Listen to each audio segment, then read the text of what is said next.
Kampfbock von Strietscha hier. Falls ihr euch wundert, wo wir uns hier befinden, dieses Mal mit authentischem Setting anstelle des Arbeitszimmerstudios. Wir befinden uns in Österreich im schönen Gailtal in Kärnten und zwar auf der Burg Goldenstein. Vielmehr Burg, eher das, was dann davon noch übrig sein sollte. Ein paar Mauern, also Burgruine, um präziser zu sein. Irgendwann Jahr 1357, also relativ noch authentisch zu dem, was wir besprechen wollen. Willkommen also zu Kapitel 2 der Reihe Kampffechten nach Lichtenauer. Da habe ich letztes Mal schon ein bisschen viel versprochen, weil eigentlich hatte ich ja gesagt, heute ginge es um Schwert gegen Speer. Allerdings habe ich was vergessen, da muss man noch was dazwischen schieben. Wir haben gelernt über Huten und Angriffe, aber wenn es eng wird und die ganzen Techniken dann nicht so sitzen, dann müssen wir auf Verteidigung zurückgreifen. Deshalb vorgeschoben, was für Verteidigung gibt es eigentlich im halben Schwert, im kurzen Schwert und vor allem, welche davon betreffen uns bei Lichtenauer. Als erstes nochmal ein Exkurs ins lange Schwert von den Begrifflichkeiten her, denn auch im halben Schwert bei Lichtenauer fallen die Begriffe Versetzen und Absetzen. Ich weiß, es sind zwei sehr, sehr stark diskutierte Begriffe und irgendwo hat man, glaube ich, einen Konsens gefunden. Ich werde es nur so weit anreißen, dass es wirklich Relevanz für unser Thema heute hat. Danach auch nochmal exkursiv gehen wir nochmal über zum Begriff Versetzen bei Lichtenauer. Er gibt da ganz konkrete Hinweise nochmal dazu. Danach gehen wir tatsächlich zum Wichtigen und Eigentlichen über, die Verteidigungstechniken im Harnischfechten nach Lichtenauer gegen sowohl Stiche als auch die Knaufschläge, sprich Mordhaue. Abschließend überprüfen wir die Techniken auch nochmal auf den Transfer auf die Stangenwaffen und schauen mal mit Mordaxt und Speer, wie weit wir mit den Anweisungen, die dort gegeben sind, kommen. Unterstützt werde ich als Trainingspartner, da wir im Urlaub sind, durch meine wunderbare Frau, die trotz zugefügten Schmerzen geduldig bis zum Ende vollen Einsatz gegeben hat. Versetzen bedeutet als erstes einmal die Bedrohung an sich vorbei gleiten zu lassen, in irgendeiner Form. Lichtenauer kritisiert allerdings dieses irgendwie auf die Seite bringen dadurch, dass er sagt, du sollst nicht versetzen, wie es die gewöhnlichen Fechter tun. Wenn diese versetzen, halten sie ihren Ort in die Höhe oder zur Seite. Bei den Beispielen, die ihr hier seht, aus den unterschiedlichen Huten, seht ihr das ganz gut, dass der Ort ganz oft ganz weit auf der Seite zu finden ist oder aber auch ganz weit oben. Man hat dann zwar natürlich irgendwo die Gefahr abgewandt, aber den Gegner bedroht hat man auf keinster Weise.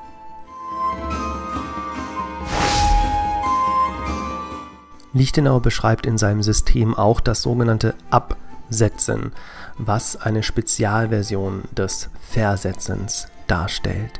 Lichtenauers Anweisung aus dem langen Schwert lautet: Setz den linken Fuß vor und steh gegen ihm in der Hut des Pflugs von deiner rechten Seite. So wind mit dem Schwert auf deine linke Seite gegen seinen Stich, die kurze Schneid auf sein Schwert und setz damit ab und stich ihm indes zu dem Gesicht. Das bedeutet, dass wir mit dem Absetzen unmittelbar sofort eine Bedrohung aufbauen können. Zudem bedeutet das, dass entgegen jetzt beim einfachen Versetzen, was auch mit einem Schlag, einem Hau oder diversem stattfinden kann, hier dafür gesorgt wird, dass man auf jeden Fall an der Klinge anbindet und so quasi auf der Klinge absetzt, um dann dort weiterarbeiten zu können.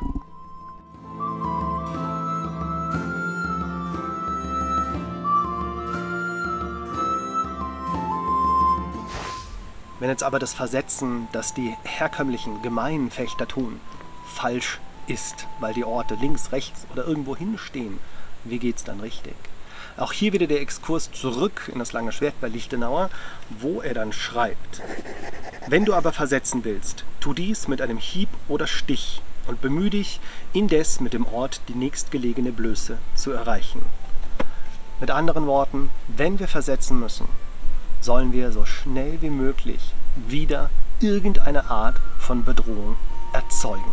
Daher habe ich für die Verteidigungstechniken genau 3 Kategorien angelegt. Erstens, Verteidigung immer nur auf die Art und Weise, sodass man so schnell wie möglich wieder eine Bedrohung gegenüber dem Angreifer aufbaut.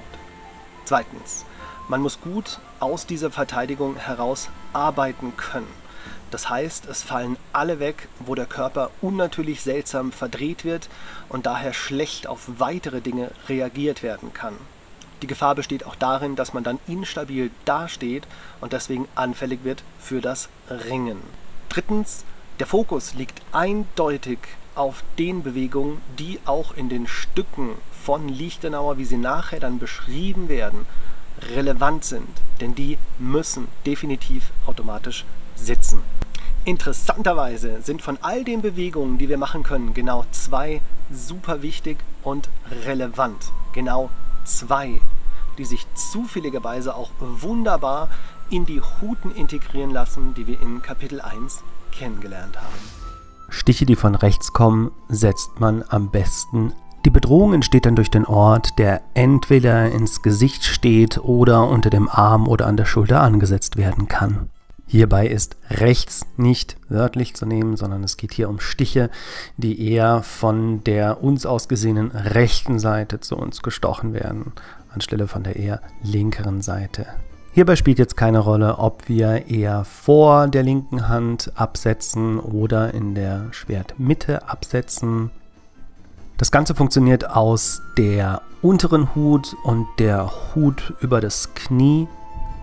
Aus der oberen Hut soll man einfach zustechen und ansetzen, weil das Ansetzen von oben, das Ansetzen von unten immer besiegt. So sagt es zumindest Lichtenauer.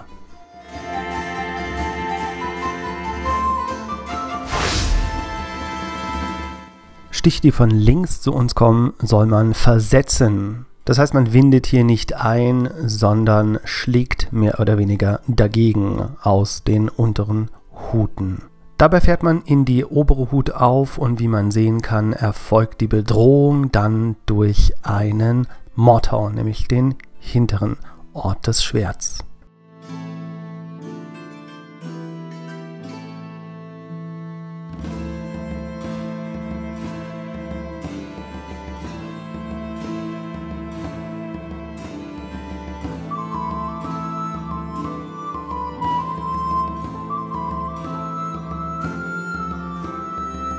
So wie schon im Kapitel mit den Huten und den Basisangriffen überprüfen wir dieses Mal, ob sich die Taktiken und Techniken auch auf die Stangenwaffen übertragen lassen.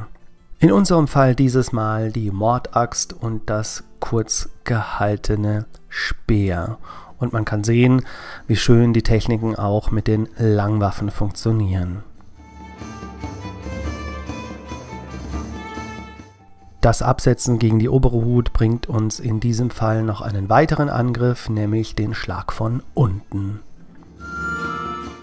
Interessant war es auch zu entdecken, dass der Versatz und auch das Absetzen, also die Abwehr gegen Stiche links und rechts, sich aus den Bewegungen und Transitionen aus den verschiedenen Huten ineinander ergeben. Der Versatz stellt zum Beispiel die Bewegung von der Hut über dem Knie hoch in die obere Hut dar, von wo aus man weiter dann abstreifen kann in die rechte untere Hut.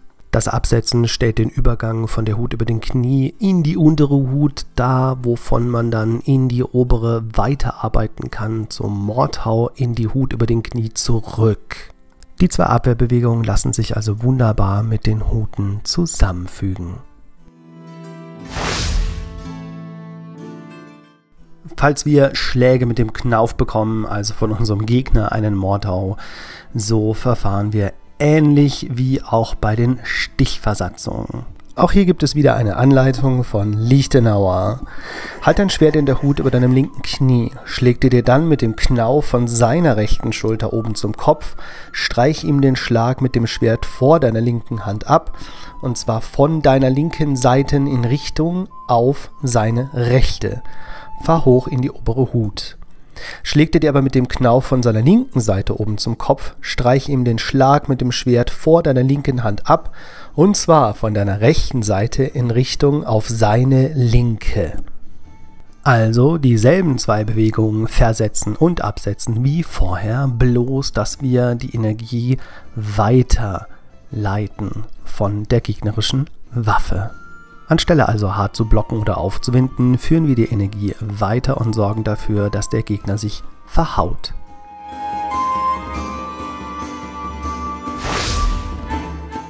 Bei Schlägen von oben gibt Lichtenauer auch eine Anweisung. Wenn du dein Schwert über dem linken Knie in der Hut hast und er nicht stark ist, wenn er mit dem Knauf oben zu dir schlägt, tritt geschickt vor und fang den Schlag zwischen deinen beiden Händen in der Mitte deiner Schwertklinge. Der wichtigste Punkt an dieser Stelle ist, dass man vortritt, denn ohne dieses Vortreten kann der Gegner schnell mit seinem Knauf reißen, stoßen und nochmal hauen. Durch das Vortreten hingegen blockiert man die gesamte Waffe in der Gesamtheit und kann von da aus weiterarbeiten. Zu guter Letzt fehlen noch die Schläge gegen das vorstehende linke Knie oder den linken Knöchel. Lichtenauer sagt dazu, wenn du dein Schwert über dem Knie hast oder in sonst einer anderen Hut stehst und er mit dem Knauf unten zu dem Knöchel deines linken Fußes schlägt, so halt dein Schwert fest in der linken Hand. Wirf es mit dem Knauf von der rechten Hand seinem Schlag entgegen auf dem Boden zu deiner linken Seite. Die Technik wird zwar nur von einer Seite aus beschrieben, funktioniert aber, wie man gleich sehen kann, zu beiden Seiten.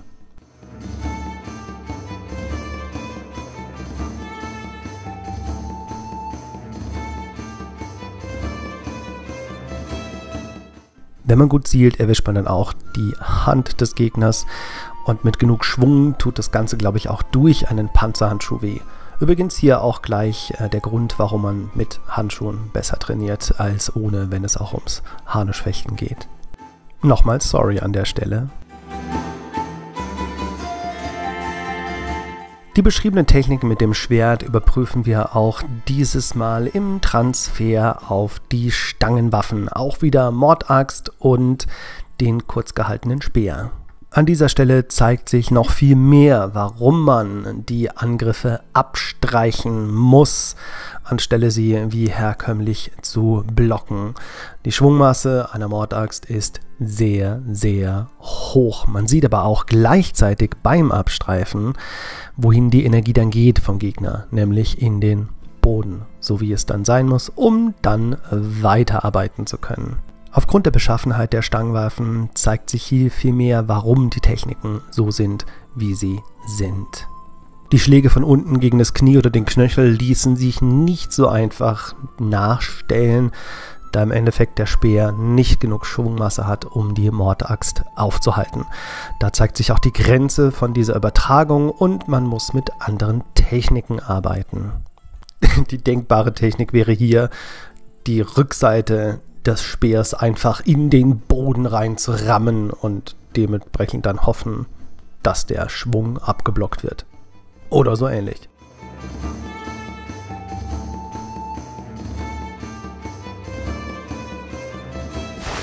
Das war's auch schon für heute. Wenn ihr Fragen, Wünsche oder Anregungen habt, schreibt es gerne unten in die Kommentare. Und gerne lasst noch die Glocke und den Daumen hoch hier.